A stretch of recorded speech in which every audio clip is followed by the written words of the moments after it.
Mymensingh board 2024-এর programming অংশ নিয়ে এখন কথা বলবো।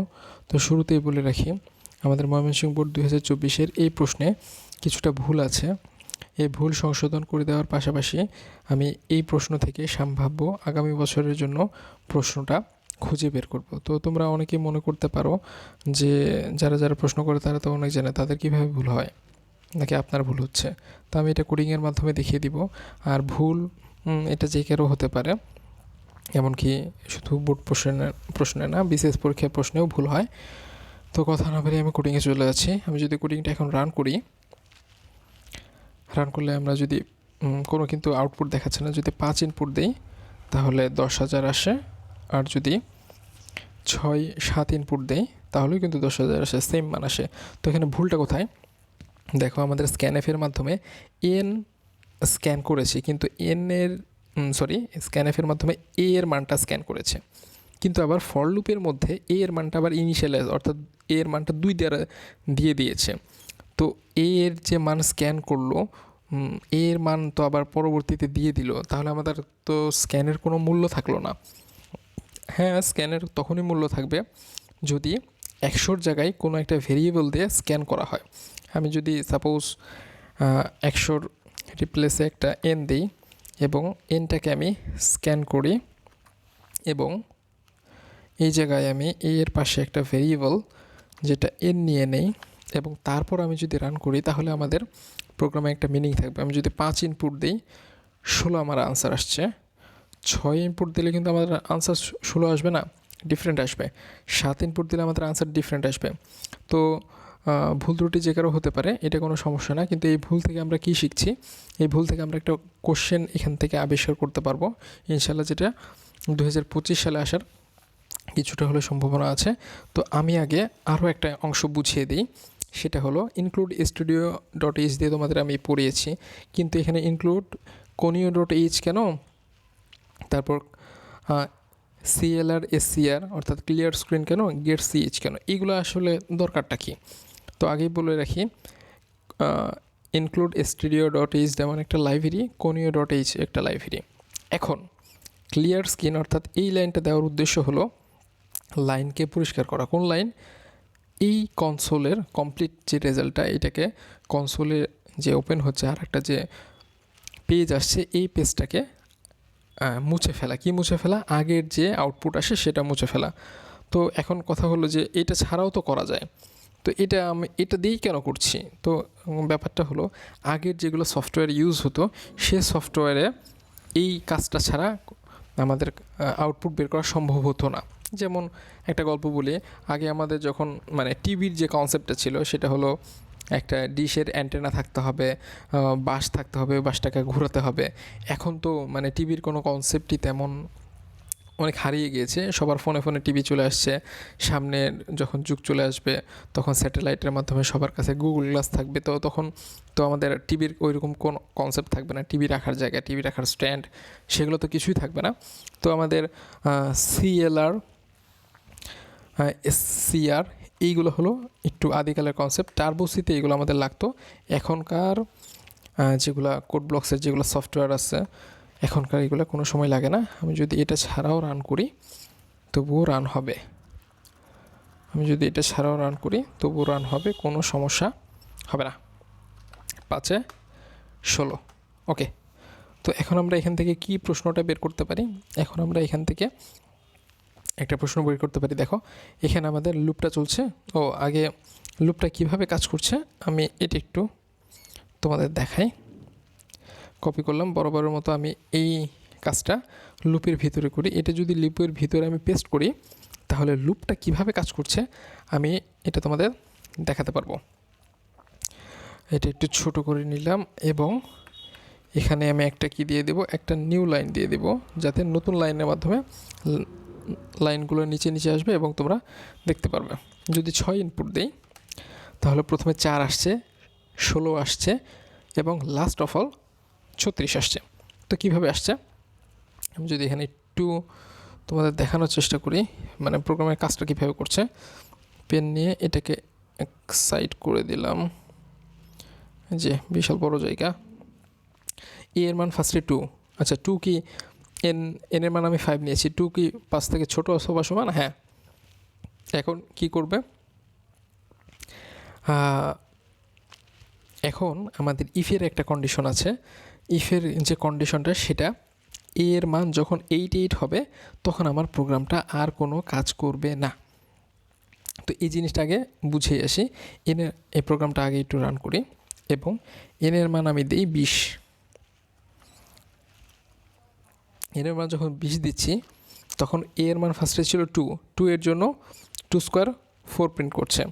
তারপর যখন এর মান এর মান 2 বৃদ্ধি পেয়েছে, 2 বৃদ্ধি পেলে ফার্স্টে থাকবে, আমি এটা 20 দিয়ে দিই। তাহলে 2 এর মান 20 থেকে ছোট। তাহলে এই যে ইফে একটা কন্ডিশন আছে সেটা চেক করবে। সেটা কি, সেটা আমি বুঝিয়ে দিচ্ছি। ইফের এই কন্ডিশনের অর্থ হলো, যদি এর মান 20-এর এর মান 8-এর সমান হয় তাহলে ওই অংশটুকু স্কিপ করবে। এর মান 8-এর সমান হলে ওই অংশটুকু স্কিপ করবে। এর মান এখন শুরুতে 2, তাহলে 8 হয়নি, তাহলে স্কিপ করবে না। তাহলে এর মান হবে 2 × 2, অর্থাৎ 2 × 2 সমান 4। তার পরবর্তীতে আবার কি করবে, এর মান 2 বৃদ্ধি পেল, তাহলে হয়ে গেল 4। তাহলে এর মান এখন 4, তাহলে 4 স্কোয়ার করলে হবে 4 × 4, তাহলে আমাদের হয়ে যাবে 16। তারপরে 6 × 6, তাহলে আমাদের 6 × 6 করলে হবে 36। তারপরে আমাদের 6-এর পরে আসবে 8 × 8, হয়ে যাবে কত, 64। কিন্তু এই লাইনটা তোমাদের একটু মাথায় রাখতে হবে, আমি ক্রস দিয়ে দিলাম। তারপরে হবে 8-এর পর 2 বৃদ্ধি পাবে, হয়ে যাবে 10 × 10, মান হয়ে যাবে 100। এখন যদি আমি প্রোগ্রামটা একটু রান করি, তোমাদের এই হিসাবের সাথে আমি একটু যদি মিলিয়ে দেখাই, আমি এর মান 20 দিয়ে দিলাম। এখন যদি রান করি, প্রথমে 4 আসছে, তারপর 16 আসছে, 36 আসছে, 64 কিন্তু আসে নাই। কেন 64 আসে নাই? এর মান আমাদের আবার একটু দেখাচ্ছি, এর মান যখন 8 পেয়েছে তখন কন্টিনিউ, মানে ওই 8কে সে আর নিবে না, স্কিপ করবে। এখন ফর এক্সাম্পল আমি 8-এর পরিবর্তে আমি 4 দিয়ে দিলাম, তাহলে কি 16 স্কিপ করে নাকি দেখি, তাহলে আমি কন্টিনিউর কাজটা সুন্দরভাবে বুঝতে পারবো। আবার আমি 20 দিলাম, তাহলে আমাদের কি করলো, 16 কিন্তু এখন আসে নাই। 4 আসছে, 36 আসছে, 16 কেন আসে নাই? কারণ আমি এর মানটা 4 দিয়ে দিয়েছি। এখন এইখান থেকে কি ধরনের কোশ্চেন আসতে পারে? এখান থেকে একটা কোশ্চেন আসতে পারে যেটা এরকম, আর 1 থেকে বিজোড় সংখ্যার অথবা জোড় সংখ্যার মানে ধারাগুলো প্রিন্ট করো। ধারাগুলো কিভাবে প্রিন্ট হবে, মানে ধারাগুলোর আউটপুট দেখাও যেখানে 6 এবং 8-এর স্কোয়ারের মান থাকবে না। এখানে তো আমি কেবল 4 নিয়েছি। তোমরা যদি এখন মনে করো যে না, আমরা আর একটা ভ্যালু নেব, ধরো a = 10ও নিলাম, কিন্তু এখানে আমার একটা কন্ডিশন দিতে হবে। কন্ডিশনের নাম হচ্ছে লজিক্যাল অর। লজিক্যাল অর যখন দিব তখন 2টার জন্য সে কাজ করবে। আমি যদি এখন ইনপুট নেই 20, তাহলে আমাদের শুধু 10-এর জন্য, অর্থাৎ 10 10 100, সেটাও হচ্ছে না। তারপরে 4 4 4 16, সেটাও কিন্তু হচ্ছে না, কারণ আমি 4 আর 10 আমি 2টার জন্য কন্ডিশন দিয়েছি। তাহলে এই ক্ষেত্রে আমরা কি বলতে পারি, আমাদের কোশ্চেনটা কিভাবে আসতে পারে, 1 থেকে 100 পর্যন্ত অথবা 1 থেকে 20 পর্যন্ত বর্গ সংখ্যার প্রিন্ট করে দেখাও যেখানে 4 ও 10 এর বর্গ বাদ পড়বে। যেখানে 4 ও 10 এর বর্গ কি পড়বে, বাদ পড়বে। আচ্ছা, আরও একটা কথা, এখানে কিন্তু আমরা এসের কোনো মান দিইনি। আমি যদি এই প্রশ্নটা এভাবে সাজাই, 1 থেকে 100 পর্যন্ত বর্গ সংখ্যার যোগফল বের করো যেখানে কি আমাদের 4 ও 10 বাদ পড়বে। এখানে কিন্তু আগে যোগ ছিল না, আমি যোগটা দিয়ে দিলাম। তাহলে এখন যদি কি হয়, এসের কিন্তু একটা ফার্স্টে তাহলে ইনিশিয়াল মান দিয়ে দিতে হবে। এসের মান আমি তাহলে কত দিব, 0, কারণ যেহেতু 0-এর সাথে যোগ করলে যোগ হয় কিন্তু মানটা একই থাকে। আমি যদি এখন 20 ইনপুট দেই তাহলে দেখো আমাদের আনসার কিন্তু কত বড় হয়ে যাচ্ছে। প্রথমে 4, 4-এর পরে 40 কেন হলো, এই যে এই জিনিসটা আবার এখানে বুঝাবো। ফার্স্টে আমাদের এসের মান ছিল 4, 4-এর সাথে একটু ইরেজ করে দিই এটা। ফার্স্টে আমাদের এসের মান ছিল 4, তারপরে এসের মান হলো 16, তাহলে 4 আর 16 যোগ হয়ে ওই 2 নম্বরের মান হবে 20, 20-এর সাথে তারপরের মান যোগ হবে 36, 20-এর সাথে তারপরে আমাদের 36 তো যোগ হবে না, কারণ ওই 4-এর মানটা ছিল না। দেখি কী মান স্কিপ করে দিয়েছি একটু। হ্যাঁ, 4-এর মানটা ছিল না, 4-এর মানটা না থাকার কারণে আমাদের 36 হবে না, 36-এর পরে যে মানটা আছে সে মানটা যুক্ত হবে। অর্থাৎ আমরা বলতে পারি ফার্স্টে এখন এই কোডিংটা এখন বুঝিয়ে দিই। এর মান ফার্স্টে হলো 2, 20 থেকে ছোট, ঠিক আছে। তারপর 2 ইফ এই কন্ডিশনে পড়লো না, স্কিপ হলো না, তাহলে এসের মান ফার্স্টে 0, তাহলে 2 2 4, 4-এর সাথে 0 যোগ করলে তো 4ই হলো। এসের মান এখন 4। ওকে, একটু পেনটা নিয়ে নেই। আচ্ছা, এসের মান এখন 4, এসের মান 2 বৃদ্ধি পেলো, 2 বৃদ্ধি পেয়ে কিন্তু কত হয়েছে, এসের মান 2 যখন বৃদ্ধি হয়েছে তখন এ এর মান হয়েছে 4। তো 4 যখন হয়েছে, 4 20 থেকে ছোট, কিন্তু 4-এর জন্য যে কন্ডিশন আছে সেই কন্ডিশনে কিন্তু আর পড়ছে না, 4-এর জন্য সেটা স্কিপ করে যাচ্ছে। আবার এখন এ এর মান কত হবে, এ এর মান 6। তাহলে এই যে আমি এই যোগটা দিয়েছি, এই যোগটা কিন্তু হবে না। ফার্স্টে 4-4-এর সাথে কত যোগ হবে, 36 যোগ হবে। 36 কেন যোগ হবে, 4 4 16, সেটা কিন্তু যোগ হলো না। যোগ কেন হলো না, আমি এখানে কন্ডিশন দিয়ে দিয়েছি 4-এর জন্য হবে না এবং 10-এর জন্য হবে না, এই জন্য আমরা এই লাইনটাও কেটে দিলাম। আর 8-এর জন্য যেহেতু দিয়ে নেই, এই লাইনটা থাকবে, কাটা পড়বে আবার এই লাইনটা। তাহলে প্রথমে মান আসতেছে 4, তারপরে প্রথমে এসের মান 0, তারপরে এসের মান 4, তারপরে এসের মান 4 যোগ 36, তাহলে কত হয়, আমি যদি 20 দিই তাহলে আসবে আমাদের 40। আমি এই কোডিংটা আবার একটু সুন্দর করে লিখে দিচ্ছি যাতে কোনো সমস্যা না হয়। তাহলে ফার্স্টে আমাদের এসের মান আসলো 4, তারপরে এসের মান আসলো 16, কিন্তু 16 আমাদের কি যাবে, বাদ চলে যাবে। 16-র পরিবর্তে কি আসবে, 6 × 6 হলো 36। এখন 36 তো এ ইন্টু এ এর মান, 36কে কার সাথে যোগ করতে হবে, এসের সাথে। এসের আগে মান কত, এসের আগে মান হলো 4, তাহলে এই মানটা হয়ে যাবে 40। এসের মান এখন 40, ভেরি গুড। এ এর মানটা আরও 2 বৃদ্ধি পাবে, 2 বৃদ্ধি পেয়ে হলো 8 8 64। 64-র সাথে এখন কে যুক্ত হবে, 64-র সাথে যুক্ত হবে, ইরেজ করে দিই, মুছে ফেলি। 64-র সাথে কে যুক্ত হবে, 64, আর এসের আগের মান হলো 40, তাহলে এসের এখন বর্তমান মান দাঁড়াচ্ছে 64 আর 40 যোগ করলে কত, 104। একটু দেখি, 20 দিলাম, হ্যাঁ 104। তো এইভাবে ক্রমানুসারে মানগুলা বাড়ছে। তো আশা করি আমাদের এতটুকুর মধ্যে আর কোনো সমস্যা নাই। আরও একটা প্রশ্ন আমি যেটা মনে করি, এখন তোমাদের যদি বলা হয় 1 থেকে শুরু করে 100 পর্যন্ত ইভেন নাম্বারগুলো যোগ করো যেখানে 5 যোগ হবে না, তাহলে তোমরা কীভাবে করবা? যেহেতু বলছি ইভেন, তার মানে জোড় সংখ্যা, তার মানে এ এর মান 2 নিয়ে নিলাম, কোনো সমস্যা নাই। এন আমরা 100 পর্যন্ত দিয়ে দিলাম। এ এর মান কত করে বাড়ছে, এ এর মান 2 করে বাড়ছে, কোনো সমস্যা নাই। কিন্তু আমাদের কি বলেছে, কি নেওয়া যাবে না, যে কোনো একটা ইভেন নাম্বার। ইভেন নাম্বার তো এখানে 2টা দেওয়াই আছে, ইভেন নাম্বার মানে যোগ করা যাবে না। তাহলে ইভেন নাম্বার ধরো কি কি যোগ করা যাবে না, একটা দিলাম 6 যোগ করা যাবে না, আর একটা দিলাম 10 যোগ করা যাবে না। এই জন্য আমরা পাশে কন্টিনিউ স্টেটমেন্টটা দিয়ে দিলাম। তারপর কি করব, আমরা বলেছি 1 থেকে 100 পর্যন্ত জোড় সংখ্যাগুলো যোগ করো। তাহলে আমি গুণ করতে বলতেছি না, আমি গুণের এই কন্ডিশনটা কেটে দিলাম। যেখানে কি বাদ পড়বে, যেখানে শুধুমাত্র 6 ও 10 বাদ পড়বে। এখন যদি আমি প্রোগ্রামটা রান করি, তারপরে আমি এনের মান কত দিয়ে দেব, 100।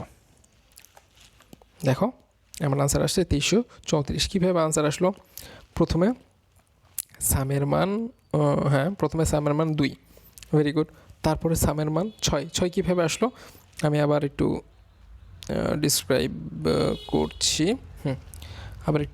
করছি। এগুলো তাহলে মুছে দিই আবার।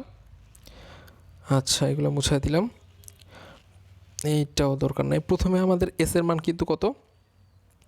প্রথমে আমাদের এসের মান হলো 0। এ কত থেকে শুরু হচ্ছে? 2 থেকে শুরু হচ্ছে। 2 এর মান কি 100 থেকে ছোট? 2 লেস অর ইকুয়াল 100, হ্যাঁ এটা ছোট। তাহলে কি করবে? এসের সাথে কত যোগ হবে? এসের সাথে এ যোগ হবে।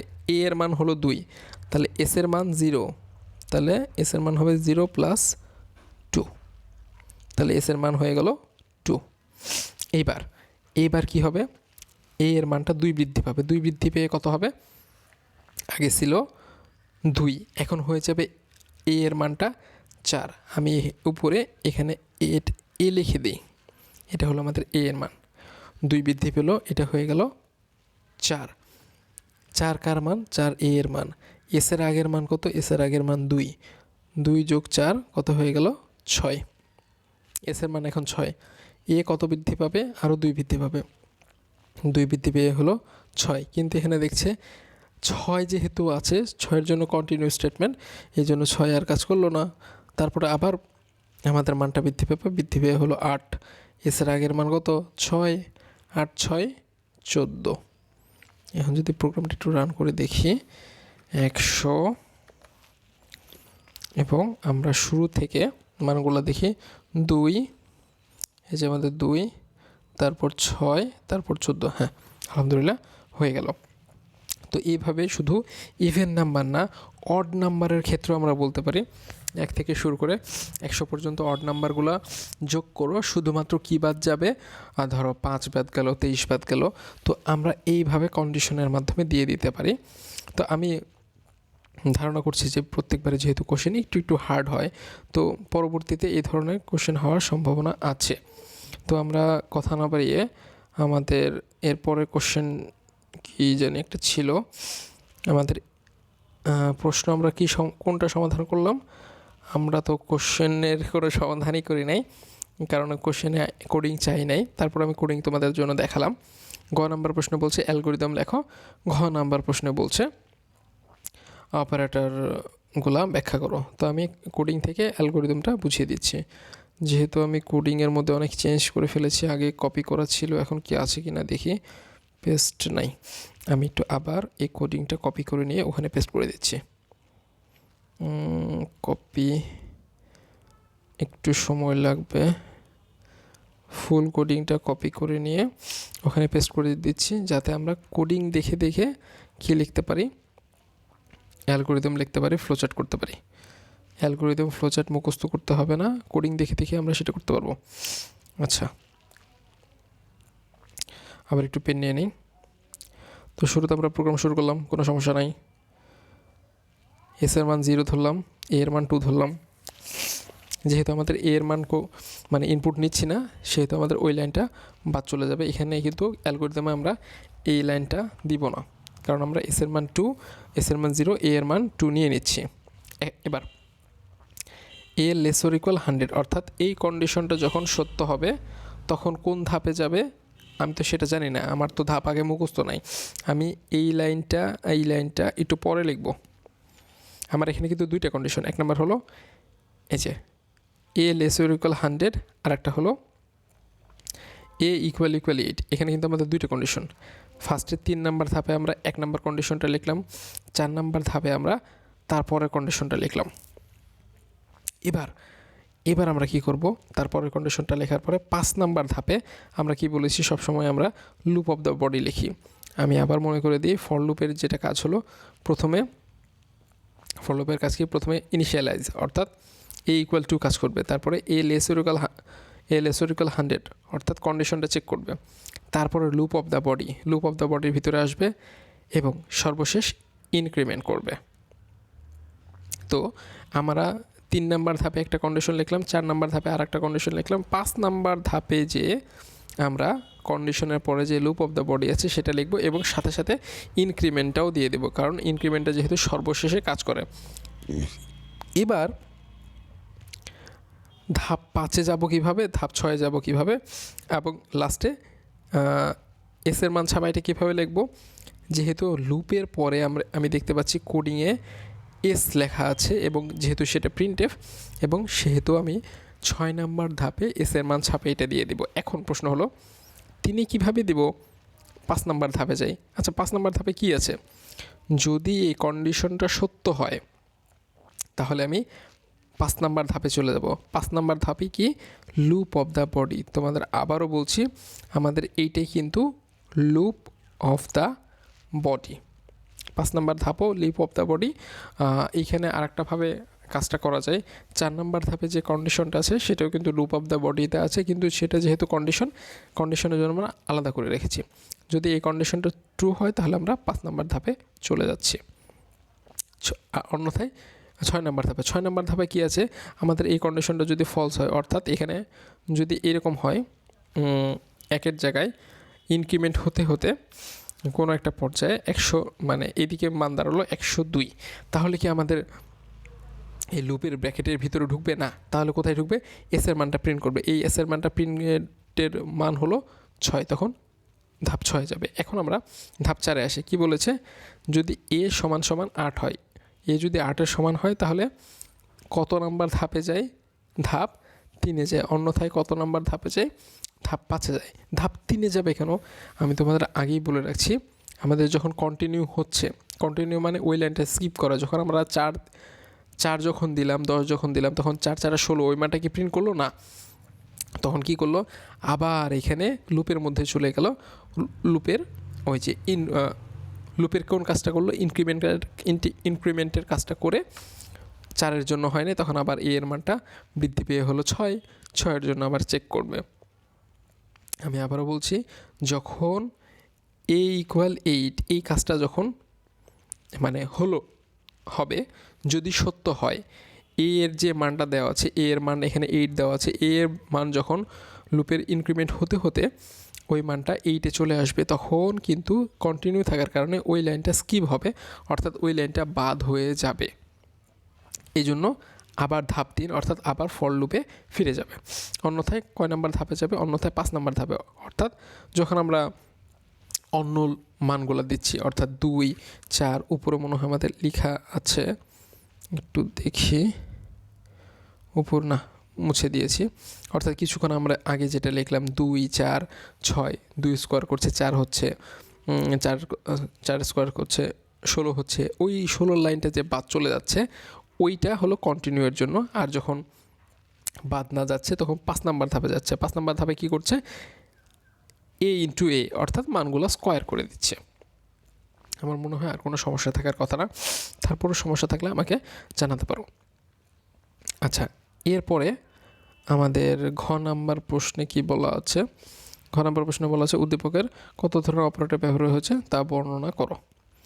উদ্দীপকে কত ধরনের অপারেটর, এটা একদম সোজা প্রশ্ন, এটা প্রোগ্রামিং রিলেটেড না, এই জন্য এটা খুব বেশি আলোচনা করব না। তো শুরুতে আমরা দেখতে পাচ্ছি s = 0, এটা হলো অ্যাসাইনমেন্ট অপারেটর। অ্যাসাইনমেন্ট অপারেটর কি শুধুমাত্র ইকুয়াল না, প্লাস ইকুয়াল আছে, i++ সেটাও একটা assignment operator, minus minus, s = s + i, s = s + i = s, এগুলো হলো আমাদের অ্যাসাইনমেন্ট অপারেটর। যেগুলো তোমরা দেখো ওই যে আমাদের ইনক্রিমেন্ট যেভাবে করেছে সেটা হলো অ্যাসাইনমেন্ট অপারেটর।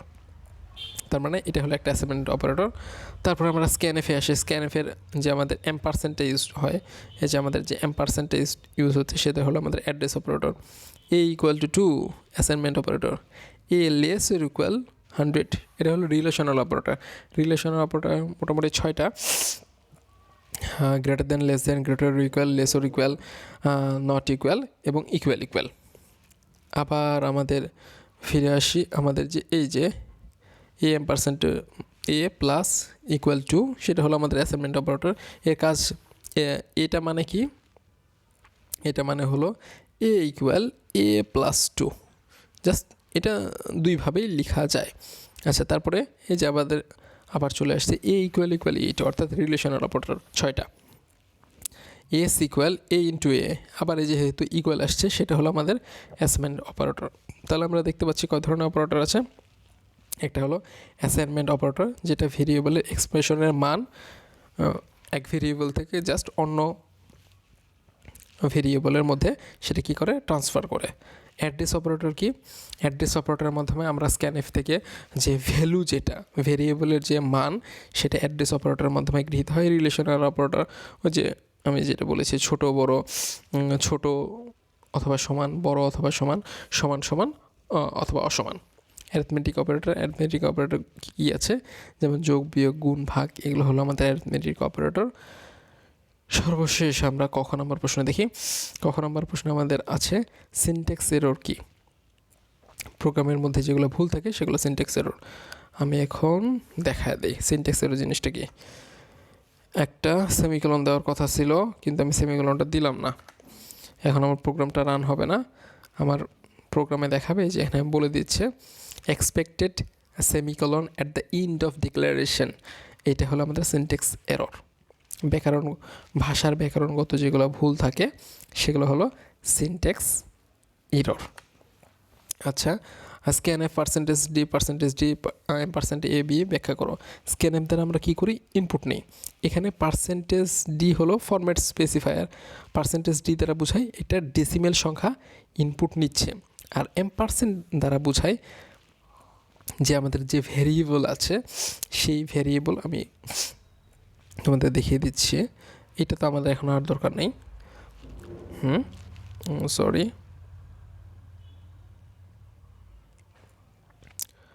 ওকে, হ্যাঁ, %d হলো কি বললাম, ফরম্যাট স্পেসিফায়ার। অর্থাৎ সেটা কোন ফরম্যাটে, ডেসিমাল ফরম্যাটে আছে, এই জন্য সেটা হলো ফরম্যাট স্পেসিফায়ার। যদি ফ্লোটে থাকতো তাহলে %f হয়ে যেত। অর্থাৎ %d এটা দ্বারা কী বোঝানো হচ্ছে, কিবোর্ড থেকে ইনপুট নেওয়া হবে, দুইটি ইন্টিজার ইনপুট নেওয়া হবে, যার একটি এতে অপরটি বি ভেরিয়েবলে রাখা হবে। তো এই হলো আমাদের এখনকার মোটামুটি পড়া। তো এই প্রোগ্রামটাকে আমি এবার তোমাদের, যেহেতু ভিডিও ডিউরেশন অনেক বেশি লং হয়ে গিয়েছে, for loop, while loop, do while লুপে এটা এখন মানে করালে আরও বেশি সময় লাগবে, এই জন্য আমি আগে থেকে করে রেখেছি তোমাদের জন্য। এখন পাশাপাশি একটু দেখানোর চেষ্টা করছি। আমাদের এই বোর্ডটার সমাধানের উদ্দেশ্য ছিল যে কী ধরনের প্রশ্ন আসতে পারে সেটা দেখানো। তো আবারও আমাদের for loop, while loop, do while লুপের যে তফাতগুলো আছে আর গো টু স্টেটমেন্টের যে তফাতগুলো আছে সেগুলো এখানে দেখাবো। যেহেতু ফরে আমি কমেন্ট করে রাখছি, ফরে এখানে কোনো কাজ নেই। ইনিশিয়ালাইজেশন সবার মান এক, হোয়াইলের কন্ডিশন আগে, ডু হোয়াইলের কন্ডিশন পরে, গো টুতেও আমাদের কন্ডিশনটা পরে, লুপ অফ দ্য বডি সবার জন্য সেম, সবার জন্য সেম, সবার জন্য সেম, এবং লাস্টে প্রিন্টএফ। তো এই কোডিংগুলো এভাবে করে দেওয়ার উদ্দেশ্য হলো যাতে তোমাদের লুপের মধ্যে কোনো ভয় থাকে না। প্রায় সময় কোশ্চেনগুলো আসে এরকম যে ফর লুপ থেকে do while loop, do while loop থেকে ফর লুপে কনভার্ট করো, অথবা কোনো কোনো সময় আবার গোটুও দিয়ে দিতে পারে। তো আশা করি তোমাদের কাজ মানে ময়মনসিংহ বোর্ড 2024 ইনশাল্লাহ আর সমস্যা হবে না।